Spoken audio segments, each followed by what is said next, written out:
Donc à la question qui était adressée, les infrastructures télécom comme support à l'innovation numérique, j'aurais tendance à dire que c'est le numérique par lui-même qui est le support à l'ensemble de l'innovation.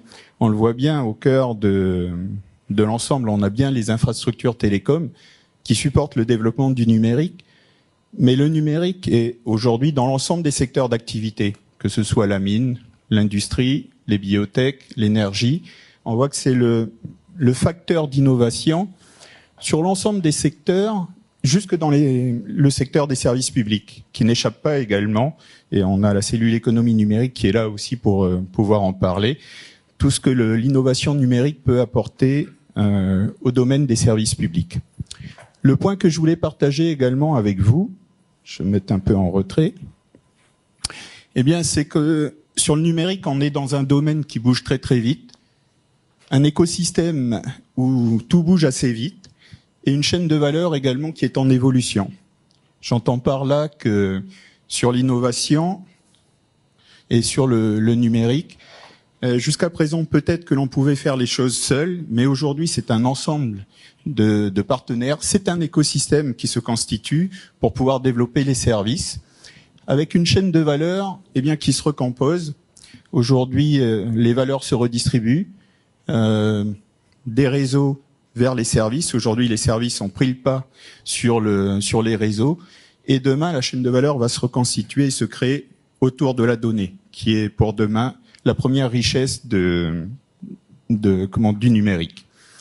Je voulais également partager avec vous, alors je ne sais pas si c'est totalement lisible, la complexité et l'ensemble de ce que recouvrent les infrastructures télécom. Ce sont des concepts qui sont aujourd'hui globalisés et assez exigeants, qui vont depuis l'accès des clients, accès très haut débit fixe, accès très haut débit mobile. Toutes ces données, il faut les transporter, transport local, pour les emmener vers les plateformes de services de l'OPT, la voix, l'Internet, ce que j'appelle une place de marché local. C'est comme ça que l'ensemble se constitue aujourd'hui, mais également les services autour du digital, autour des télécoms. Ça n'est pas que l'OPT, on l'a vu, l'OPT c'est 40% de l'ensemble, mais vous avez également les FAI, les data centers, avec l'apparition, l'émergence en Calédonie du début d'un cloud local. Un cloud local également, qui se duplique par rapport à un cloud mondial, puisqu'on va chercher aussi nos services à l'extérieur, et également avec des enjeux de transport de nos données au niveau international, par satellite, par câble sous-marin, pour aller nous connecter au reste du monde. L'OPT, aujourd'hui, quand on vous offre des services Internet, quand les FAI sont raccordés également, c'est parce que nous-mêmes, nous allons sur des places de marché internationales pour acheter notre Internet auprès des grands fournisseurs, pour acheter notre voix internationale auprès des grands fournisseurs, pour nous connecter aux data centers mondiaux qui sont aujourd'hui à Sydney, peut-être demain avec un deuxième câble ailleurs. Et les infrastructures télécom, aujourd'hui, c'est ce tout. Depuis le client qui est à l'extrême gauche, avec les accès, le transport pour revenir sur les centres de production des services, les places locales de marché, de services, qu'elles soient OPT ou qu'elles soient d'autres acteurs, jusqu'à la connexion à l'international. Quand je dis que ce concept est globalisé, c'est la manière dont tous les opérateurs télécoms aujourd'hui fonctionnent. Globalisé et exigeant. Pourquoi ? Vous le voyez, les besoins en débit explosent. Depuis l'accès, il faut les transporter jusqu'aux plateformes qui doivent devenir de plus en plus performantes. Également une exigence de sécurisation. Aujourd'hui, pour une entreprise, il est impensable que son accès numérique, son accès télécom soit coupé. Et donc, il nous faut sécuriser l'ensemble de cette chaîne, pour nous, opérateurs télécoms, de manière à délivrer des infrastructures qui soient résilientes. Le tout dans un cadre qui est assez exigeant également, puisque l'échelle de temps pour répondre à ces évolutions technologiques et pour répondre aux besoins des clients devient de plus en plus court. Je remettrai en mémoire, la 3G est arrivée en Calédonie en 2011, la 4G en 2014, ce qu'on appelle la 4G+, est arrivée un an après. On travaille sur l'IoT. La 5G est plutôt annoncée pour 2021-2022.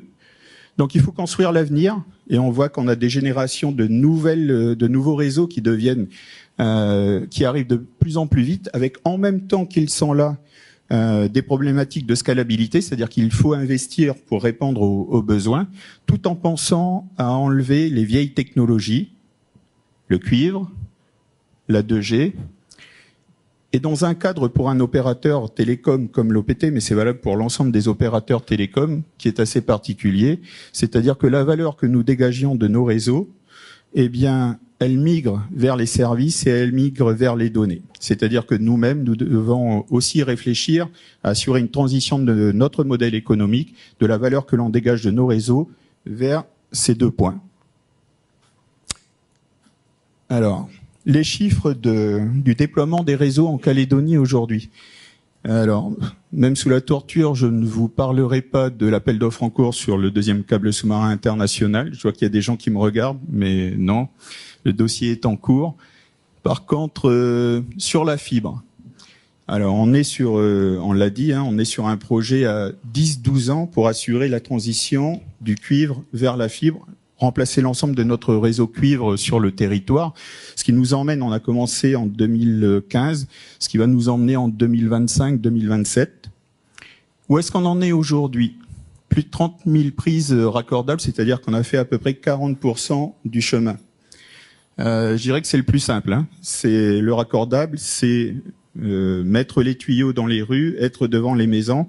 C'est un petit peu comme le raccordement électrique ou le raccordement d'eau. Vous avez fait les grandes artères et après il faut rentrer chez chacun des clients. On a néanmoins à ce jour raccordé 10 000 clients. On vient de passer ce mois-ci le 10 millième client fibre raccordé. 15% du parc d'internautes calédoniens fixes est aujourd'hui à basculer en fibre. Concernant les accès, les débits que nous proposons, du 30 mégabits en accès nominal, 30 mégabits descendants, 5 mégas remontants, 100 mégabits descendants pour les accès plus dédiés aux professionnels et 20 mégabits remontants. Pourquoi ces évolutions? Eh bien, on accompagne également sur les débits remontants les besoins des Calédoniens et des entreprises pour la diversification de leurs services sur le cloud. On a besoin de plus en plus de pouvoir aller mettre des données sur Internet. Concernant le déploiement de la 4G, aujourd'hui, nos réseaux mobiles couvrent en gros 98% de la population. On a 70% du parc, et c'est un projet qu'on a commencé à déployer en 2014, 70% du parc qui est en 4G. Et le développement de nos offres et l'accessibilité aux services. Vous avez aujourd'hui plus de 40% des Calédoniens qui ont un mobile. Alors, on a 104% de taux de pénétration du mobile en Calédonie, c'est-à-dire que on a presque 280 000 clients mobiles en Calédonie, et vous avez plus de 100 000 clients qui utilisent l'Internet mobile. Donc voilà où on en est aujourd'hui dans le déploiement de nos infrastructures en Calédonie. On peut estimer que ça ne va peut-être pas assez vite. Néanmoins, quand on regarde les investissements à réaliser, la complexité du territoire, aujourd'hui, c'est quand même quelque chose qui est très satisfaisant au regard du développement dans la zone. Je voulais, au regard de ce que j'avais pu vous indiquer sur les places de marché, je voulais vous faire un petit zoom sur la politique et la stratégie que l'on a mis en place en matière de services Internet en Calédonie. Qui utilise YouTube aujourd'hui? Qui utilise Netflix? Oui. Donc, depuis 2014, jusqu'en 2014, quand vous consommiez ce type de service, eh bien, de chez vous, ça remontait à l'OPT, ça prenait le câble sous-marin et ça repartait directement en Australie. Nous avons mis en place une politique en 2014 qui consiste à développer cette place de marché des services en local en proximisant les services, donc des serveurs informatiques, ce que l'on appelle des caches. On a donc travaillé avec les géants de l'Internet, Google, Facebook, etc. Et depuis 2014, cette politique est engagée. Et aujourd'hui, vous avez les serveurs de Google qui sont en Calédonie, les serveurs de Netflix qui sont en Calédonie, les serveurs de Facebook en Calédonie, Dailymotion qui est le YouTube français qui est également en Calédonie, et on travaille avec d'autres acteurs pour pouvoir le faire. Donc là, des acteurs internationaux pour apporter en Calédonie des services qui sont demandés et consommés par les Calédoniens, mais également le développement de services en local en Calédonie, puisqu'il n'était pas question de ne pas proposer la même philosophie et les mêmes développements aux acteurs calédoniens du numérique. Donc vous avez également sur le même schéma les plateformes de Canal+ et de GoTV qui sont installées chez nous de manière à ce que les internautes calédoniens puissent consommer directement au travers des plateformes de ces acteurs qui sont sur nos réseaux. Pour vous donner quelques chiffres de l'explosion du trafic, aujourd'hui ce qui sort de ces serveurs que l'on a ramenés en Calédonie, 33 gigabits, donc 30% d'augmentation en un an. Pour ceux qui sont dans l'informatique, vous voyez les chiffres, tous les soirs Google c'est 14 gigabits de trafic, Netflix c'est 10 gigabits de trafic.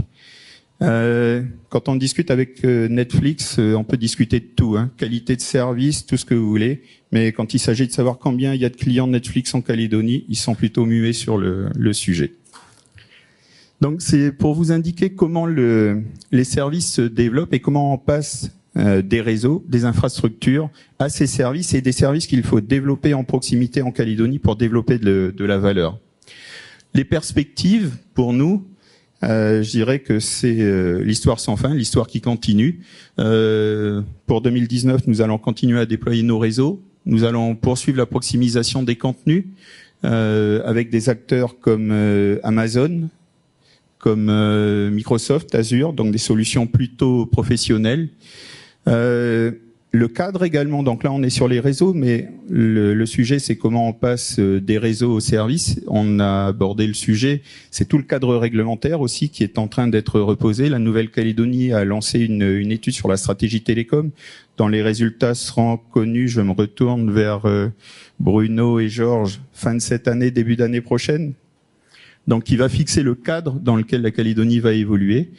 On a quelques grands projets aussi qui vont faire évoluer le cadre dans lequel le numérique va bouger en Calédonie, en particulier le projet TIGA, qui va nous emmener, et c'est ce qui est recherché par tous, hein, c'est la philosophie, l'esprit du développement, à aller vers des partenariats publics-privés, des partenariats qui pourraient emmener une recomposition du paysage des data centers en Calédonie. L'innovation, la Calédonie également va faire évoluer le cadre de l'ADCAL, l'agence de développement, qui va devenir l'agence calédonienne de l'innovation. Et bien sûr, pour l'OPT, au-delà du déploiement de ces réseaux, de notre côté, nous finissons cette année un plan stratégique de 5 ans et nous allons nous inscrire dans les grandes orientations de la Calédonie pour les 5 prochaines années. Et également, je le redis, c'est un travail que l'on fait en partenariat. La manière dont l'Internet doit se développer en Calédonie est étudiée, partagée entre l'OPT, les fournisseurs d'accès à Internet et la cellule Econum. On travaille aujourd'hui sur un nouvel accord, une nouvelle définition de ce que sera l'Internet à 3 ou 5 ans. En sachant que pour les acteurs du numérique, on a parlé des réseaux, on a parlé des services. Donc dans les réseaux, on a des nouveaux réseaux qui vont arriver comme l'Internet des objets. Mais aujourd'hui, on a aussi des enjeux très très importants sur la cybersécurité, des enjeux très très importants sur le traitement de les données avec ce que l'on appelle la RGPD. Donc comment ces données doivent être protégées. Toujours un écosystème qui se co-construit et des partenariats. Pour reprendre sur ce que j'ai pu indiquer au début, un écosystème et une chaîne de valeur qui sont en évolution, qui se recomposent, mais ça c'est le principe même du numérique où l'ensemble est rebattu en permanence parce que c'est aussi ce que les Calédoniens et les entreprises calédoniennes attendent, c'est-à-dire du développement économique autour du digital, autour du numérique et autour de l'innovation. Merci.